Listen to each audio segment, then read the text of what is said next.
선물, 당연히 우리에게 구원을 얘기하겠죠. 그리고 생명, 은혜, 의의 선물, 순종, 의롭다 하심, 이런 것들은 여러분이 성경적 개념을 잘 인식하고 파악이 돼야 이 말씀들이 제대로 이해될 수가 있습니다. 인간의 삶을 움직이는 내용들을 가만히 보면은 다른 거 없습니다. 여러분이 가소롭게 생각하고 평소에 생각지 못하지만 진짜 내 삶의 내면에 잠재한 것을 무언가를 깨닫게 하기 위해서는 홀로 한번 있어 보면 알아요. 인간 내면에 잠재하면서 인간의 삶에 가장 큰 영향력을 끼치고 힘을 발휘하는 것이 뭐냐면 두려움과 공포와 불안입니다. 그거 별로 없는데 어떤 데가 있겠지만 여러분이 삶이 바쁘다 보니까 그런 것이 안 보여서 그렇지 한번 저 산속 같은 데 홀로 가게 보세요. 아무도 없는 곳에 한번 가만히 시간이 멈춘 곳에 한번 있어 보세요. 뭔 생각이 들고 뭐가 나오는가? 대부분이 두려움이 납니다. 뭔가 불안하고 두려움이 난다는 것이죠. 그 안에 있는 두려움과 공포와 불안이 우리 삶에 전반적인 영향을 끼치고 삶을 장악하고 이끌어간다는 걸 여러분 아십니까? 두려움. 근데 그거에 장악이 되면서 그게 뭔지를 몰라요. 막연해요. 그래서 막연하니까 그 두려움의 대상을 이 보이는 것들, 지금 내 삶에 고통 주는 어떤 현상들이 그런 것 때문에 내가 두려움을 갖고 있다는 생각들을 많이 갖고 있습니다. 그래서 내가 물질이 없어 두려워하고 불안하구나 이런 쪽으로 생각을 하고 그걸 해결하기 위해서 부단히 애를 쓰죠. 그렇다고 해서 또 물질이 많이 생긴다 해서 또 그 불안이 사라지는 것도 아니에요. 이렇게 우리 인간에는 가장 큰 영향력을 발휘하는 그 감정, 내면에 있는 그 잠재되어 있는 것이 뭐냐면 두려움입니다. 그래서 인간은 혼자 있기를 싫어합니다. 불안하고 뭔가 두려워요. 근데 그 실체가 뭔지를 몰라요. 왜 두렵고 불안한지도 모르고 그런 일들이 있단 말입니다. 그래서 성경에서는 하나님 말씀을 보면 사랑하라는 말보다 두려워하지 말라는 말이 많다는 것을 여러분 아십니까? 항상 하나님은 당신의 백성들에게 두려워하지 말라. 두려워하지 말라. 따라서 이 두려움은 인간 내면에 존재하면서 인간의 삶 전체를 장악하고 있고 영향을 끼치는 하나의 악이라는 것을 여러분은 알아야 됩니다. 원래 인간은 두려움과 상관없는 존재로 창조되었음을 성경은 이야기하고 있습니다. 왜? 첫 번째 창조됐으니 그 인간은 하나님 안에 있었고 하나님 절대적 의존적 존재였기 때문에 그래요. 그때는 두려움이 없었단 말입니다. 그런데 뱀의 말을 듣고 선악과를 따먹고 눈이 열리는 순간에 그 두려움이 들어오게 됐음을 성경은 가르쳐주고 있다는 것이죠. 즉 두려움은 하나님으로부터 분리될 때부터 두려움이 들어오기 시작했단 말입니다.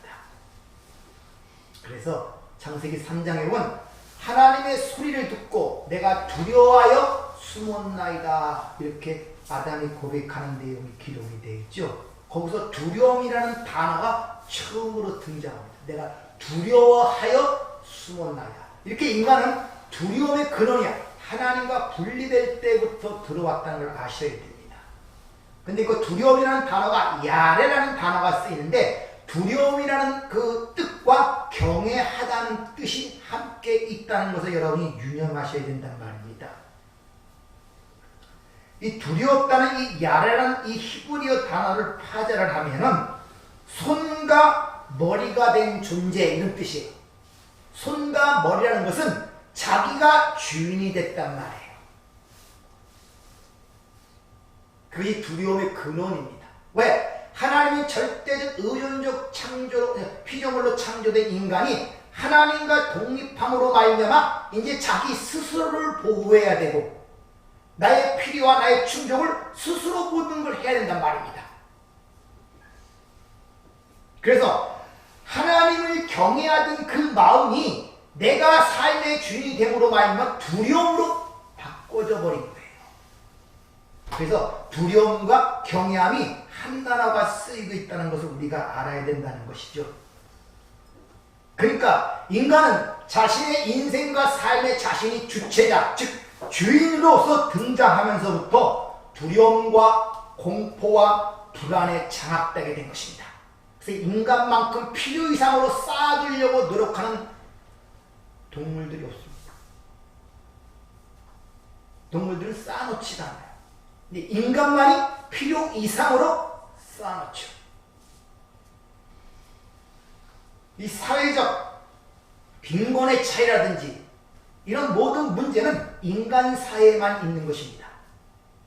한쪽에서는 한 끼를 못 먹어서 죽어가는 수십만이 있는데 한쪽에서는 1년에 버리는 음식물이 쓰레기가 59조인가 그렇게 된대요. 그걸 처리하는 돈도 또 수조 원이 들어요. 그러니까 못 먹어서 죽는 것이 아니라 한쪽이 너무 쌓아둬서 죽는다는 걸 아십니까? 빈부의 격차가 그래서 일어나는 거예요. 왜? 그 두려움과 불안을 그런 걸로 메꾸기 위해서 계속 쌓아놓는 것입니다. 죽을 때 가져가지도 못하면서. 왜? 그 두려움을 해소하기 위해서.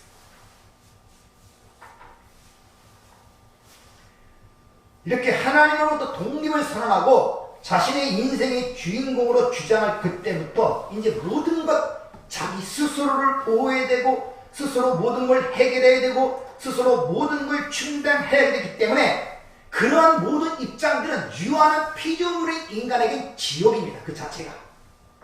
하루하루를 나를 보호해야 되고 나를 위해 애를 써야 되고 내가 뭘 만들어내고 그 자체 삶이 지옥이란 말입니다. 그래서 두려움 속에는 형벌이 있다고 그렇게 이야기를 하죠. 그래서 먼저 이 두려움이 사라지게 하는 방법은 뭐냐? 결론을 얘기하면 두려움이 하나님을 경외하는 마음으로 바뀔 때만이 그 두려움이 사라집니다. 네. 어떤 성벽을 쌓아도 그 두려움은 사라질 수가 없어요. 그것이 우리 삶 속에 들어와 갖고. 그래서 에스겔서를 보면 하나님께서 새 언약을 말씀하시면서 그래서 새 마음을 주신다고 합니다.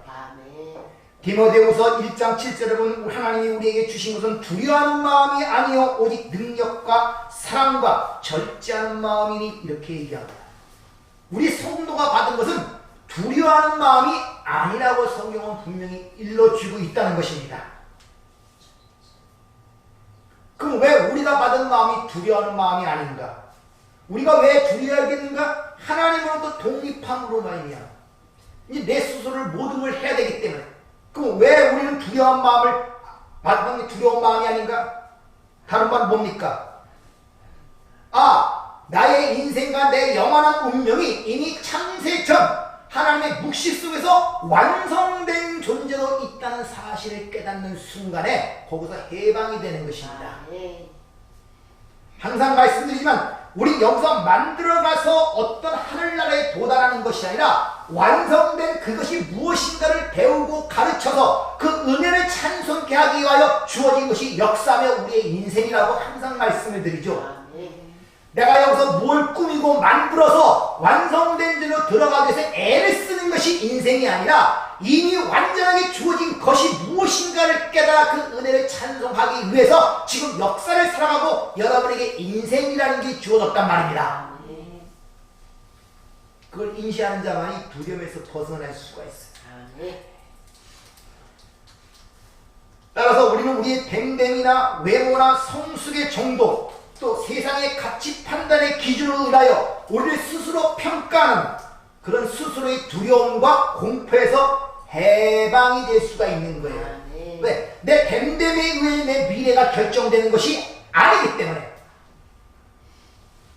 나의 성숙도에 의하여 그 나라가 결정되는 것이 아니기 때문에 세상과 가치와 기준에 판단하는 그 지점의 평가에 의하여 즉 세상의 평가에 의하여 내가 거기 들어가는 것이 아니기 때문에 이것을 로마서 8장 2절에 보면 생명과 성령의 법이 죄와 사망의 벌써 너를 해방하였다. 이렇게 이야기를 하고 있단 말입니다. 네. 근데 그럼에도 불구하고 이게 쉽지가 않습니다. 왜?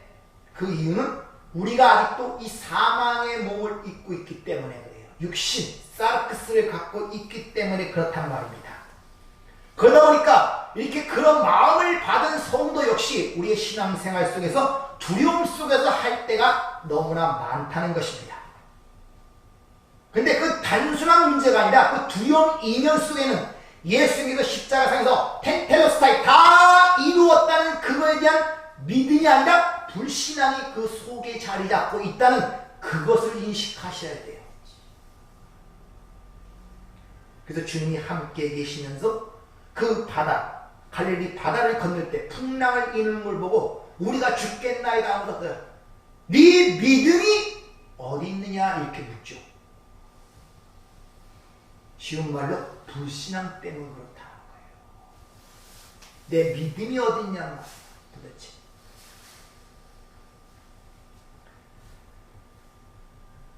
우리 성도님들의 기도를 가만히 들어보면 무슨 죄를 그렇게 많이 졌는지 기도할 때마다 회개하고 뉘우치고 반성하는 그런 이야기들이 많단 말입니다.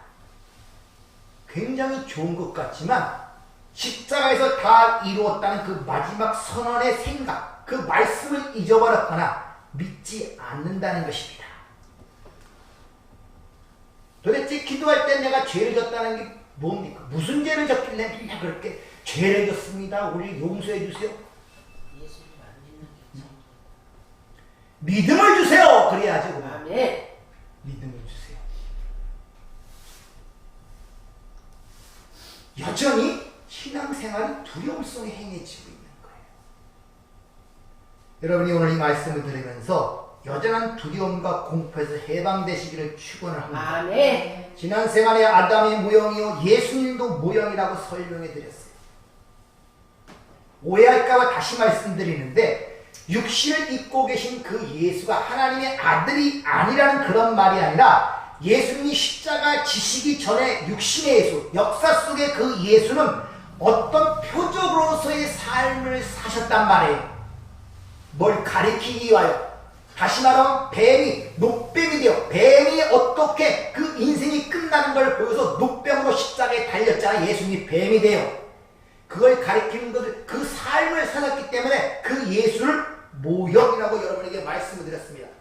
다시 말하면 하나님의 아들이지만은 교회의 모형으로 이 땅에 오셔서 교회가 이 땅에서 어떻게 그리스도, 다시 말하면 부활의 주님, 그 생명의 주님을 어떻게 증거하며 사는가의 모형으로 그 삶을 통해 보여주셨단 말이에요. 예수님은 십자가에 자기가 죽으심을 확실히 알고 있었습니다. 자기 온 사용도 알고 있었습니다. 기꺼이 오게 자기의 모든 걸 자발적으로 오게 순종했습니다. 왜?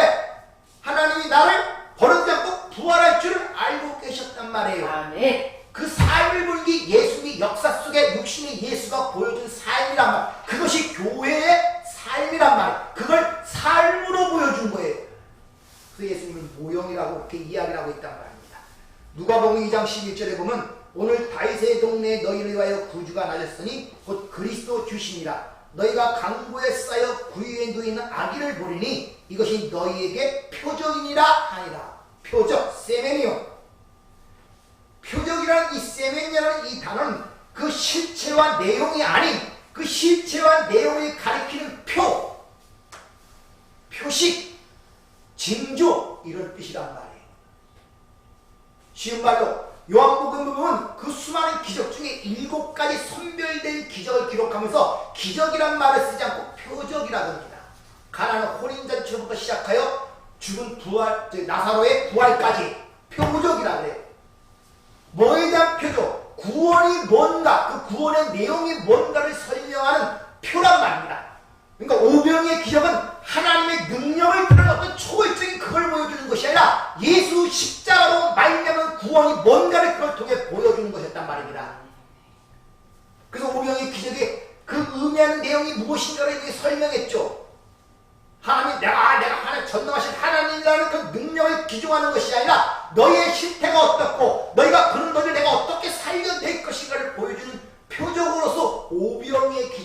있다는 거예요. 근데 그걸 표적으로 보지 못하고 그냥 단순한 기적으로 보면 너희가 떡 먹고 배부른 까닭으로 나를 찾아온 것이지 표적을 보고 나를 찾은 것이 아니라는 이런 책망을 듣는단 말입니다.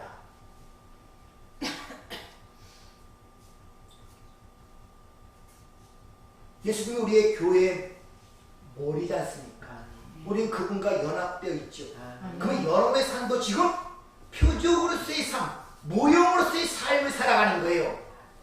여러분의 일상 속에 일어나는 모든 것들이 실체 내용과 실체가 아니라 그것을 통하여 뭘 가르치고 있단 말입니다. 마치 예수님이 눈을 뜨게 하고 소경을 일으키는데 그 기적만 보는 거예요.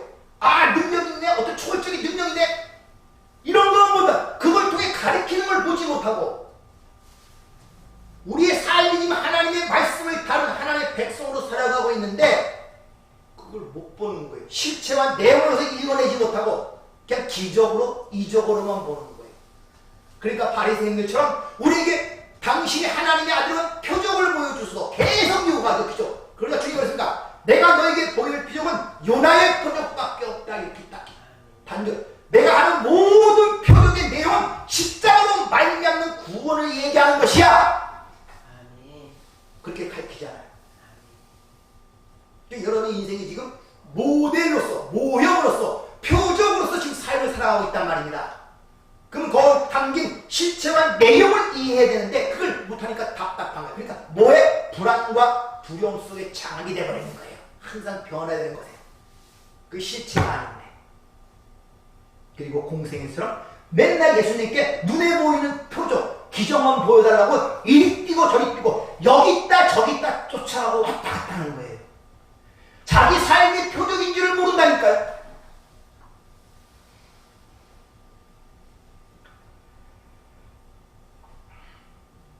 표적의 내용은 요나의 표적밖에 없다는 그 말씀처럼 하나님의 아들이 예수의 피값으로 말미암는 구원에 대한 이야기예요. 모든 게 다. 주님이 친히 이렇게 말씀하시잖아요. 요나의 표적밖에 없다고. 보면은 예수님께서 자신에게 사용한 이름이 있습니다. 인자라고 해요. 자신을. 인자. 스스로 자신에게 인자가 온 것은 또 인자가 어떻게 한 것은 인자라고. 인자. 그 인자라는 그 이름이 헬라어로 톤 휘온 투 안드로폰 이렇게 되어 있습니다. 직역을 하면 그 사람의 그 아들이라는 뜻인데 그냥 우리나라 말로 이제 인자 한문을 사용해서 사람의 아들 그냥 그렇게 하는 거예요. 그 사람의 그 아들이라는 그런 의미를 갖고 있단 말입니다. 그래서 인자가 온 것은 이렇게 얘기를 하고 있습니다. 자, 예수님이 구원받은 쉽게 말하면 구원받은 그 하나님에 의하여 구원받은 그 사람이 반드시 낳아야 할 아들이 바로 예수다. 이런 말이란 말이에요. 그 예수님이 내가 바로 구원받은 자의 아들로서 내 것이 바로 나라는 뜻으로 내가 인자다. 그렇게 말씀하신 것입니다. 그러니까 역사 속 예수가 죽고 그리스도 예수로 부활하죠. 생명의 주로. 다시 말하면 사람으로 육신으로 오신 그 예수는 죽고 그분이 그리스도로 부활하잖아요. 메시아로. 하나님의 창조의 능력으로 그때 신령한 몸을 입고 부활하기 때문에 부활한 이후에 주님은 예전의 육신의 예수가 다르잖아요. 뭐 왔다 갔다 하고 눈에 보였다 안 보였다 하고 시공간을 초월하는 모습이 잠깐 기록이 되어 있지 않습니까? 이렇게 하나님의 첫 번째 아들로 첫 열매로 예수가 그 모습을 우리에게 보여줬단 말입니다. 자, 그러면 구원받은 사람이라면 그 아들을 낳아야 되는데 어떻게 그 아들을 낳는가? 누가복음 3장에 보면 족보, 예수님의 족보가 기록됩니다. 마태복음에도 족보가 있고 누가복음에 족보가 있는데 둘 다 강조하는 지점이 좀 달라요. 거기서 족보가 이렇게 시작이 됩니다. 예수께서 가르침을 시작하실 때 30세쯤 되십니다. 사람들이 아는 대로 요셉의 아들이니 요셉의 위는 헬리오 이렇게 시작이 됩니다. 근데 이걸 원문으로 보면 우리 번역 성경에서 빼놓고 번역지 아니한 부분이 있어요.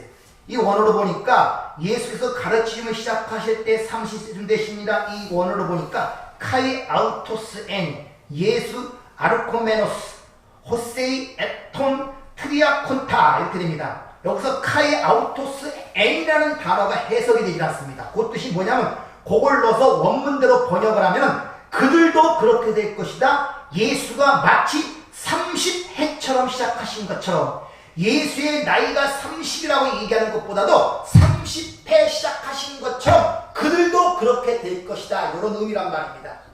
그러면 거기서 30해 첩이라는 그 일을 예수님께서 시작하셨는데 즉 말하면 예수님 귀로 나오는 모든 사람들이 그렇게 되더라 이런 말이에요. 예수님이 30해 첩이라는 그 일을 시작하셨는데 예수님 이후에 나오는 모든 사람들이 그 일을 그렇게 예수님처럼 그렇게 될 것이다 이런 말이란 말입니다.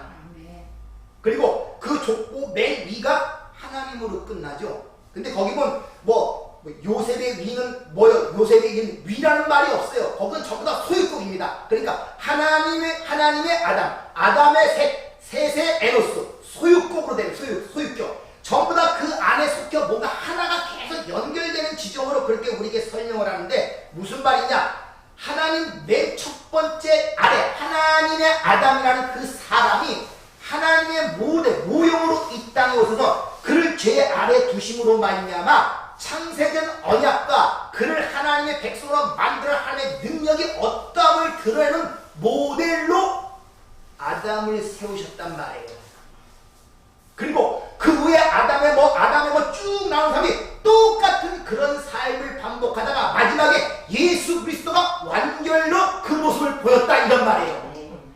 쉽게 말하면 아담으로도 쭉 그 족보가 나오지 않습니까? 그 사람들은 어떤 하나님의 그런 능력과 또 구원을 말하는 그런 모든 것들이 무엇인가? 하나님의 백성들의 삶이 무엇인가를 즉 예수의 모습이 어떤 부분들을 계속 삶 속에 보여주다가 마지막에 예수가 와서 그걸 완전하게 완결시켜 보였다는 그런 말로 족보가 설명되고 있단 말입니다.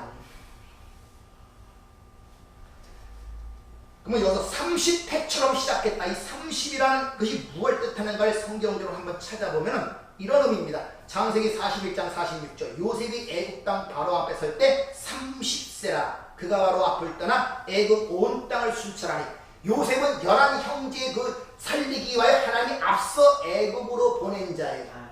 근데 그 요셉이 그 형들을 실질적으로 구원할 수 있는 그 일을 시작하는 시점이 30세란 말입니다.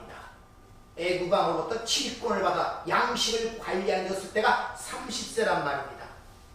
그러니까 30이라는 것은 하나님의 그 뜻대로 살게 되는 시점을 얘기하는 것이고 그렇게 하나님의 뜻, 하나님의 말씀을 인생에 담아 그 뜻을 역사 속에 전하는 그들을 선지자라 얘기하는 것입니다.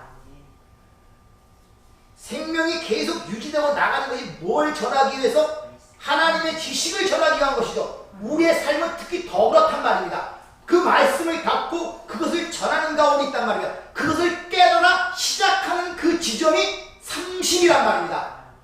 여러분이 예수를 믿고 거듭남으로 말하면 진리니 여러분이 아셔갖고 그 뜻을 깨달아 이제 내 영광이 아닌 하나님의 영광을 시작하는 그 시점이 30이라는 의미를 갖고 있는 거예요. 민수기 4장에 보면 이런 말씀이 있어요. 한번 들어보세요. 제사장, 성막을 섬기는 자들의 얘기인데 레위 자손 중에서 고핫 자손을 그들의 종족과 주상의 가문에 따라 짓게 할지니 곧 30세 이상으로 50세까지 회막의 일을 하기 위하여 그 역사에 참가할 만한 모든 자를 기수하라. 고핫 자손이 회막 안의 지성물에 대하여 할 일은 이러하니라. 진영이 전진할 때 아론과 그의 아들들이 들어가서 칸 막는 휘장을 걷어 증거궤를 덮고 그 위를 해달의 가죽으로 덮고 그 위에 순청색 보자기를 덮은. 레위 지파는 성막을 섬기는 자들이고 거기서 제사장들이 나옵니다. 근데 그 일을 시작할 때가 30이에요. 30부터 50에 끝난단 말입니다. 왕도 마찬가지입니다. 예수 그리스도의 왕으로 모형적으로 세웠던 다윗 왕이 바로 그 예인데 사무엘하 5장 4절 다윗이 나아가 30세 왕위에 올라 40년 동안 다스렸더라. 그러니까 왕으로서 선지자로서 제사장으로서 그 사역이 시작된 때가 30이라는 의미를 갖고 있단 말입니다. 근데 왕과 제사장과 선지자는 다 뭘 받습니까? 기름 부음을 받죠. 그래서 예수님의 직분이 세 가지 직분이 왕이요, 제사장이요, 선지자 선지자라고 했잖아요. 그렇게 기름 부은 것을 메시아라 그래요. 그걸 헬라어로 그리스도라 그러고 그 그리스도와 연합된 우리를 그리스도인이란 말입니다. 따라서 예수에게 재현된 그 모든 삶의 그것이 우리의 인생의 여정 속에 그대로 드러나는 거예요. 그래서 내가 하늘에 올라가 아버지께 구하여 성령으로 그리스도의 영으로 너의 것을 연합이 되면 그때 네가 내 증인이 되리라는 말이 바로 그 말이란 말입니다. 증인이라는 것은 세상이 한 것처럼 우리가 어떤 사실을 목도한 것을 전하는 그런 정도가 아니라 그분과 연합되어 그분의 삶을 드러내는 삶을 살게 될 것이다. 이런 말이란 말입니다.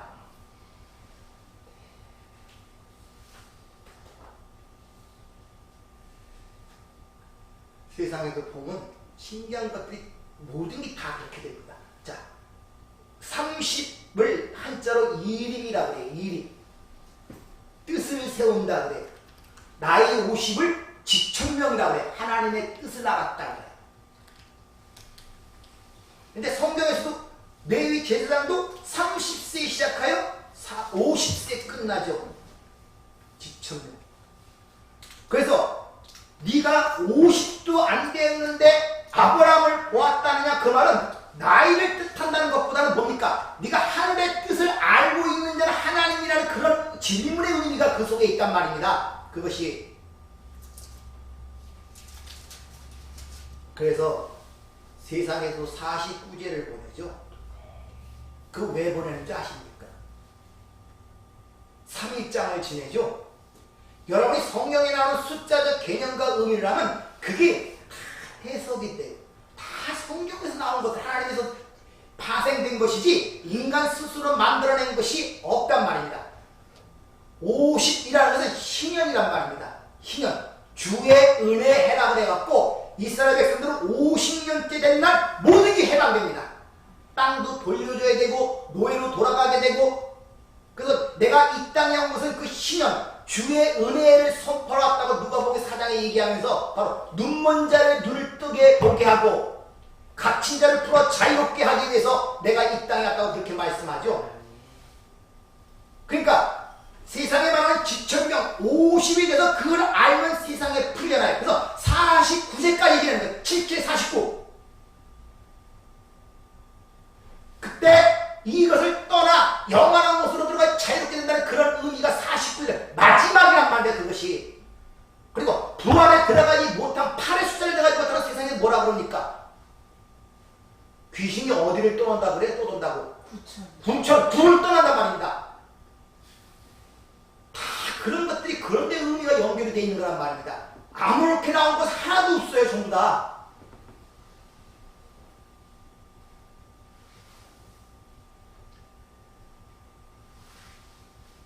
그래서 그 예수님이 왕으로 선지자로 제사장으로 일을 시작한 시점이 마치 30세처럼 시작했다 이렇게 기록하고 있단 말입니다. 그리고 그들도 그와 같더라. 우리도 역시 그러한 인생의 여정을 겪게 돼. 그들도 그와 같이 된다 이런 말이에요. 그래서 카이 아우토스 엔 그들도 그와 같더라. 예수가 마치 30세에 시작한 것처럼 이렇게 예수님의 족보가 그렇게 시작된단 말입니다. 그래서 아들이라 그래요. 오늘 전에 말씀드렸지만 우리 성도들 복음을 전하는 선지자, 그 생명의 말씀을 담아 저는 선지자인 동시에 베드로에 의하면 우리가 왕같은 제사장이라 하는 이유가 바로 거기 있단 말입니다. 그런 내용들이 그리스도인이라 칭하는 그리스도인 속에 다 들어있는 내용이란 말입니다. 따라서 아담의 50자의 모형이란 말은 아담의 모든 자손들은 예수님과 동일한 모형으로 이 땅에 온 것이며 그 완결자로 예수님이 오신 것이라는 그런 말이에요. 자, 잘 이해하세요. 하나님께서 아담이라는 사람을 만들어 이 아담을 죄 안에 두셔서 선악과를 두는 죄 안에 두셔서 그를 통하여 구원이 뭔가를 가리키기 위하여 하나님의 그 구원의 능력이 무언가를 가리키기 위하여 그런 삶을 살게 하셨단 말입니다. 근데 그런 모형대로 아담의 후손들이 똑같은 인생을 살아가게 돼요.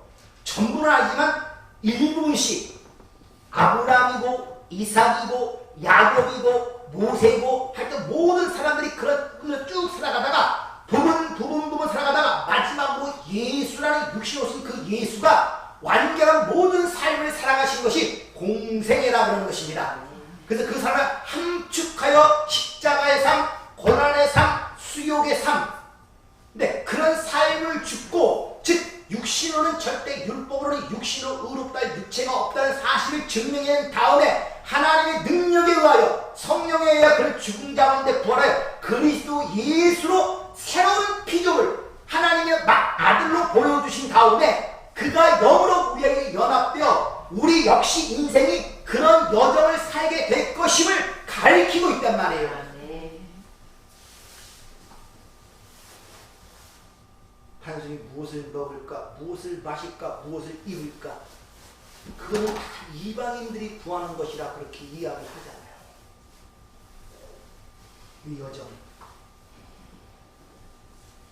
그래서 예수님을 자기 스스로 인자, 그 사람의 그 아들이다 이렇게 칭을 하고 있단 말입니다. 바로 그 아들을 낳는 족보 속에 우리 성도들이 들어가 있단 말이에요. 그래서 성령이 너희에게 임하시는 내가 그리스도의 너희에 오는 다시 말하면 내가 가서 너희를 내 처소로 예비하기 위하여 다시 와서 너희를 내게로 영접하면 너희가 나와 연합이 되어 바로 그러한 삶을 통하여 교회가 어떻게 그리스도를 드러내는가를 보이게 될 것이다. 이것이 땅끝까지 이르러 내 증인이 되라는 그런 말씀의 의미란 말입니다. 예수님의 공생애뿐만 아니라 부활하신 후에 한 40일 동안 지상에 계시면서 하나님의 복음을 전하시죠. 그러니까 그 지상에서의 그 양모습이 여러분 삶 속에 그대로 드러난단 말입니다. 그대로. 그래야 이쪽 새 사람이 된 사람이 과거의 자신의 현실을 보고 거기서 건져낸 그 하나님의 은혜를 깨닫고 그 은혜의 영광을 찬송케 하는 창세한 그 언약대로 우리의 삶이 이끌어가게 된단 말입니다. 우리 여러분의 삶 자체가 하나님의 모형, 모델로서 지금 살아가고 있는 거예요. 표적으로서의 삶을 살고 있단 말입니다. 그게 감지가 돼야 돼요, 그게. 근데 그 일을 일으켰더니 그게 진짜 내용이고 실체인 줄 알고 거기에 묶여있으면 이것이 바로 어둠이라고 하는 것입니다. 그게 어둠이란 말이에요, 그것이. 근데 그것을 본다고 하고 있으니 뭐가 그대로 있다? 죄가 그대로 있다. 무슨 말입니까? 살인하고 도끼한단 말입니까? 그럼 무슨 말이에요? 너희가 본다고 하니 죄가 그대로 있다. 죄라는 의미가 뭡니까? 그러면 너희가 본다고 하니 잘못 가고 있단 말이에요. 잘못 가고 있단 말이에요. 그것이 본다고 하니 죄가 그저 있다는 그런 말이란 말입니다. 니들이 못 본다고 해야 네가 죄 갖고 잘못 안 가는데 니들이 본다고 해서 가니까 그게 잘못된 길이야. 왜? 모든 게 흑암이고 어둠이고 하나님의 말씀만이 내 귀에 들리고 빛인데 네가 어찌 본다고 가냐? 그건 잘못된 길로 가는 거예요. 이 말이란 말입니다.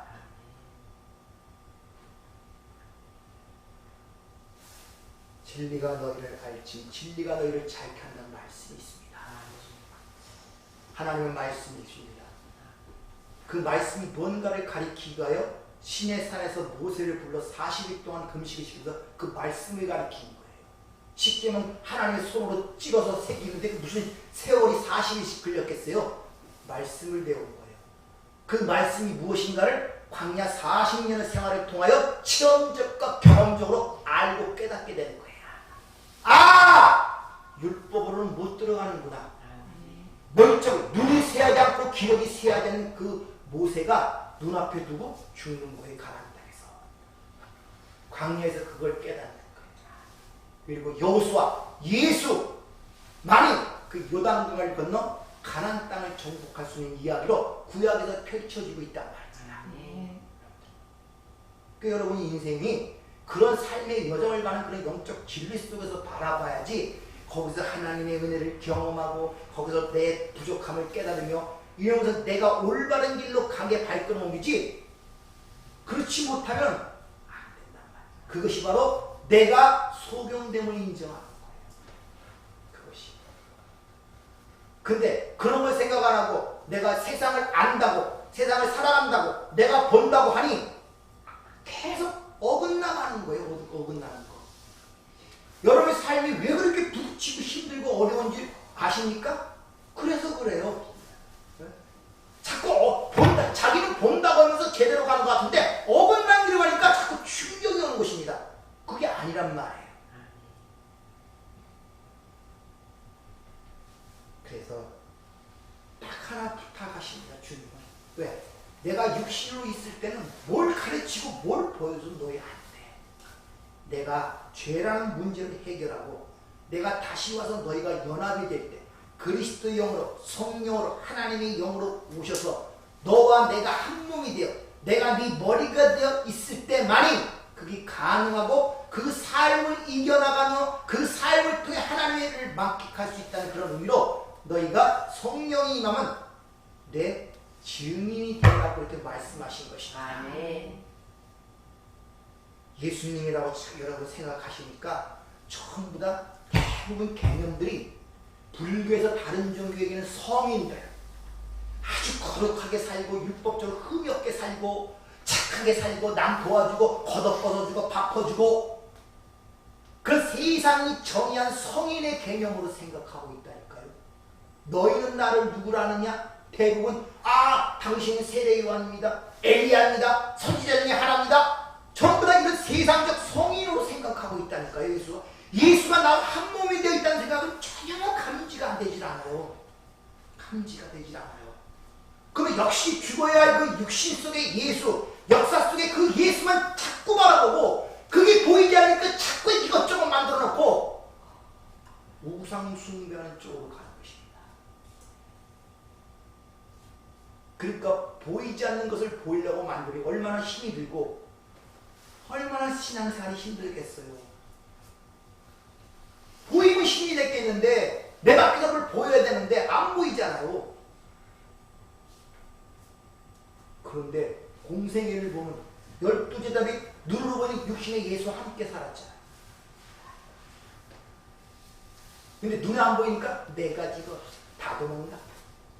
유대인들이 무서워서 문도 못 열었대. 성경에 기록하기를 문도 못 열었대. 유대인들이 무서워서.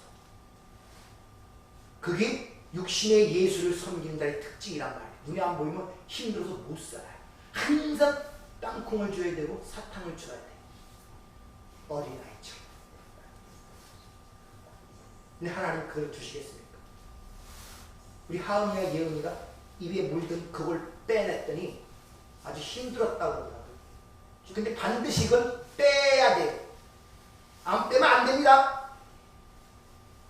여러분 인생 속에 처음에는 첫 은혜를 줄 때는 그렇게 줘요. 그 적바는 거 줘갖고 맨날 빨고 돌도록 굉장히 편하거든요. 때가 되면 빼야 돼요. 그래야 다음에 성장이 오는 것인데 하나님이 그걸 빼내면 그걸 견디지 못하는 거예요. 다시 젖꼭지 물려달라고. 근데 이런 것들을 여러분이 경험을 하셔야 돼요. 그래야 여러분의 신앙이 성숙될 수가 있단 말이에요. 항상 우리는 예수 앞에 머리를 숙이는 자가 아니라 내 안에 예수가 있음을 먼저 기억하고 내가 예수와 연합이 되어 있다면 그 영이 내 안에서 활동하고 역사하고 있단 말이에요. 거기에 초점을 맞추시고 여러분의 시야와 여러분의 삶이 그런 관계 속에서 열려지기를 부탁을 드립니다. 은혜롭고 자비로우신 아버지 하나님 감사를 드립니다. 우리는 많은 것들을 알지 못하고 많은 것들을 의심하면서 그래도 여기까지 온 것은 그렇게 생각할 때마다 어찌 하나님의 은혜라고 아니 얘기할 수가 있겠습니까? 하나님, 내가 부족함을 느끼고 모든 걸 내려놓을 때마다 그런 구석구석마다 하나님의 은혜가 임함을 느끼고 자유함을 느낍니다. 하나님, 갈수록 자유함을 느끼고 소망이 견고해진 우리의 신앙이 될 수 있도록 축복하여 주시옵소서. 예수님 이름으로 기도하옵나이다. 아멘.